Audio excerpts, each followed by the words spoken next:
बच्चों, स्वागत है आपका हमारे YouTube चैनल पे। मैं हूं गायत्री और आज जो टॉपिक हम कवर करने वाले हैं वो है वेयर हाउसिंग।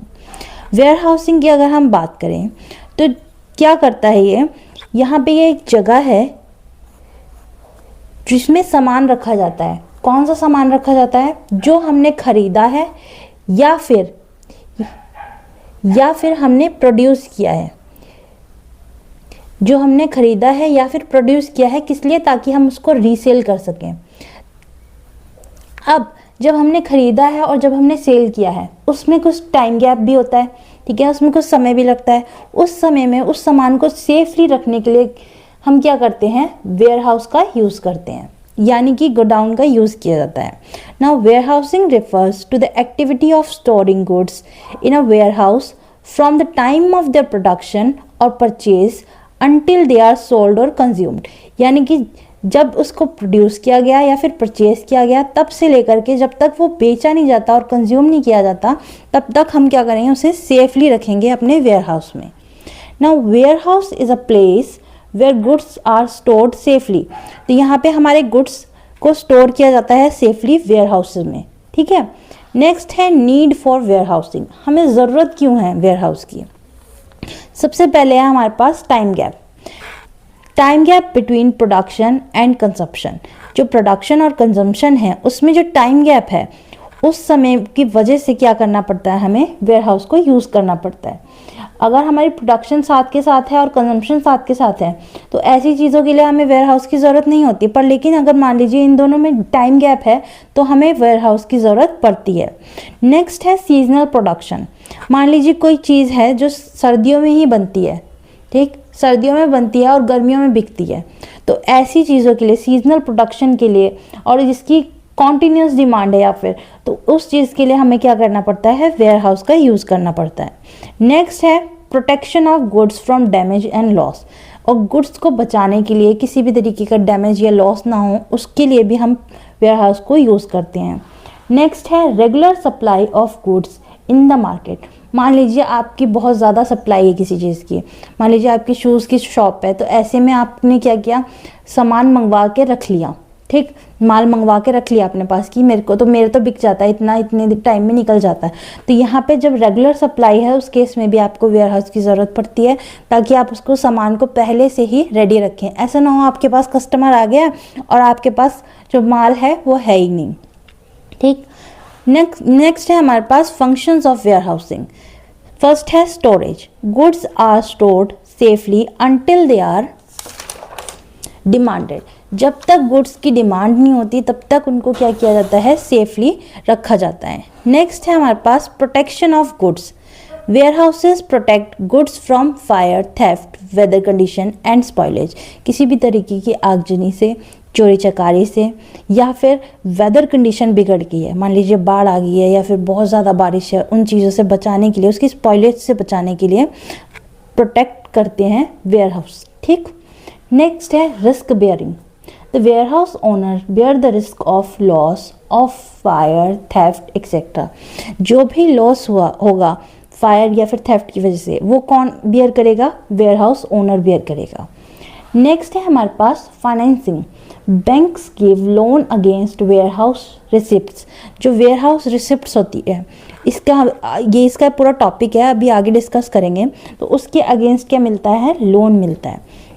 नेक्स्ट है हमारे पास grading and packaging. Goods are graded, branded and packed for easy distribution. तो यहाँ पे जो गुड्स है उसको ग्रेड किया जाता है, यानी कि क्वालिटी वाइज उसको ग्रेड किया जाता है, ब्रांडिंग की जाती है, पैकेजिंग की जाती है, ताकि वो इजीली डिस्ट्रीब्यूट किया जा सके। जैसे कि आपने शैम्पू में देखा होगा, बहुत अलग अलग ब्रांड आते हैं, ठीक है, पर आप बहुत पर्टिकुलर होंगे उसके यूज़ के लिए कि मैं सनसिल्क यूज़ करता हूँ तो मैं वही यूज़ करूँ, मैं लॉरियल यूज़ करता हूँ तो वही यूज़ करूँ। तो ये ऐसा क्यों है? क्योंकि आपकी प्रेफरेंस है वो ब्रांड। नेक्स्ट है price stability. Warehousing helps in regulating supply and stabilising prices.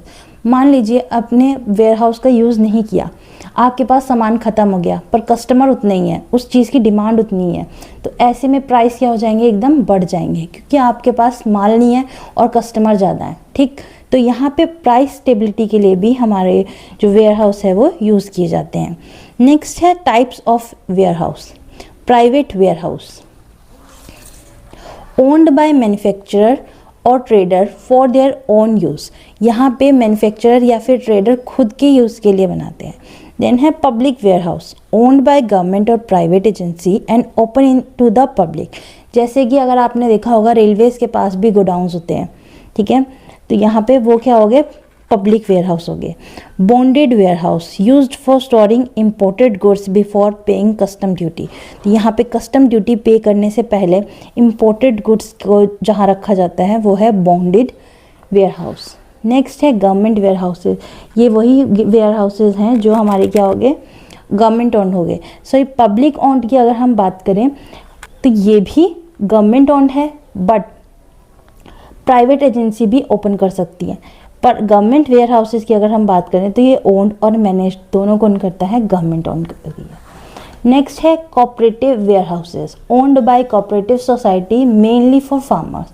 यहाँ पे कोऑपरेटिव सोसाइटी की बात आ जाती है, तो कोऑपरेटिव सोसाइटी की अगर हम बात करें तो यहाँ पे किसी पर्टिकुलर सोसाइटी या कम्युनिटी के लिए जो यूज़ के लिए बनाई जाती है उसको बोलते हैं कोऑपरेटिव वेयर हाउसेज, जैसे कि फार्मर्स के लिए बनाए जाते हैं, ठीक है, उनकी फसलें स्टोर करने के लिए।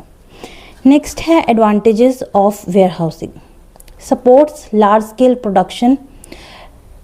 अगर हम बहुत ज़्यादा माल प्रोड्यूस कर रहे हैं, ऐसे में हम अपने सामान को अच्छे से रख पाएँ ताकि वो हमें प्रॉफिट दे सके, यानी कि उस चीज़ का नुकसान ना हो ओवर प्रोडक्शन का।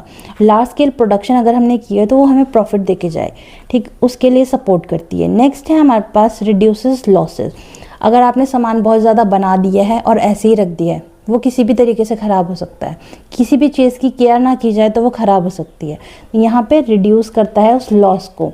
Ensure regular supply transportation, warehousing की अगर हम बात करें तो जो यहाँ पे सप्लाई है, ये मान लीजिए सप्लायर है या फिर ये रिटेलर है, अगर इसके पास वेयर हाउस नहीं है और बहुत सारे कस्टमर इसके पास खड़े हैं सामान लेने के लिए, इसने अपना खाली रखा हुआ है वेयर हाउस, तो ऐसे में ये क्या कर देगा, उस सामान को, जो बचा हुआ सामान है जो ये बेचना चाहता है, उसके प्राइस हाई कर देगा। तो यहाँ पे रेगुलर सप्लाई होती रहे और प्राइस स्टेबिलिटी बनी रहे, इसलिए वेयर हाउसेस का यूज़ किया जाता है। ठीक, हेल्प्स फार्मर्स स्टोर क्रॉप्स की स्टोरेज के लिए फार्मर्स को हेल्प करता है। नेक्स्ट है फैसिलिटेट ट्रेड एंड कॉमर्स। तो ट्रेड और कॉमर्स की जो फैसिलिटीज़ हैं उसको इजीली कंडक्ट किया जा सके, उन चीज़ों को, इन एक्टिविटीज़ को इजीली कंडक्ट किया जा सके, इसलिए भी ये काम करता है। नेक्स्ट हमारे पास है वेयर हाउस रिसिप्ट, जिसके अगेंस्ट हमने पढ़ा था कि लोन मिलता है। A warehouse receipt is a document issued by the warehouse keeper as proof of storage of goods. जो वेयर हाउस कीपर है वो क्या करता है, डॉक्यूमेंट इशू करता है as proof of storage of goods, यानी कि हमारे पास गुड्स रखे हुए हैं इनको लोन दे दिया जाए उसके against. It can be use to transfer ownership to obtain loans from bank. इस दो चीज़ों के लिए ये यूज़ किया जाता है। ठीक है, कंक्लूजन देख लेते हैं। In conclusion, warehousing plays an important role in trade and commerce by storing goods safely. तो यहाँ पे क्या कर रहा है warehousing, important role play कर रहा है ट्रेड और कॉमर्स में by storing goods safely until they are needed. जब तक उनकी ज़रूरत नहीं है तब तक उनको सेफ जगह पे रख रहा है। It helps in balancing production consumption, protecting goods from loss and damage and ensuring a regular supply of goods in the market. Market में रेगुलर सप्लाई बनी रहे, प्राइस स्टेबिलिटी बनी रहे, उस चीज़ के लिए भी ये हेल्प कर रहा है, बैलेंसिंग का काम कर रहा है। ठीक, तो ये था हमारा टॉपिक वेयर हाउसिंग का। आई होप आपको समझ आया हो। Thank you.